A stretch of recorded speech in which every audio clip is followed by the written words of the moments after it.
right? Because nowadays it's not only a CV. And those people, they are millennials, they are boomers, right? We are previous generation, and now we are competing with Gen, Gen Z, Gen Z, right? Gen Z. Yeah, sorry, I forgot for a second. But they are now competing with those, and those are digital natives, right? They are Right. born knowing software and they can learn technology so fast, right? So build that. And the thing is with boomers and millennials that they already have a network, right? They work in Mhm. the Right. industry for so many years, right? Together with the social media, it doesn't have to be Instagram, like posting pictures or anything, but I feel like even if you have like a solid LinkedIn profile, like it happened to me when I didn't use LinkedIn before at all, but when I start like sharing more about remote work, and how teams can and people can start remote work, I got like job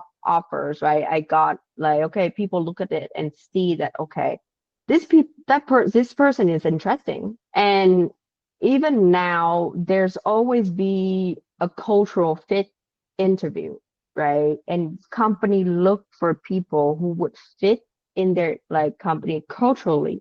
So it's not only you being able to do a job. So it's also, okay, who you are as a person. Mm. And again, are that person your characteristic? Do they fit the company, the team? So that's also what people look for. So I think that's something we definitely need to learn from the younger generation, just to have put us out there, right? Put yourself out there, because at the end of the day, you're selling yourself, your skills, and your experience.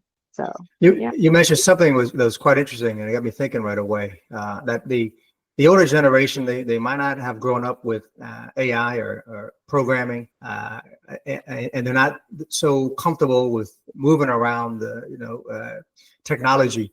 However, they got this network that they've built up for a decade, and also they portray a different image. Now, I remember years ago, I went in for a job interview. The only one time in my life I went in for a job interview, and I thought I did well. I aced the interview. Found out a day later that I wasn't accepted, and when I just inquired as to why, because I wanted to get some experience, maybe improve upon my interview, the answer was actually quite funny. The person that interviewed after me, similar in terms of skill sets and everything. I was a little bit, I had better skills in certain areas.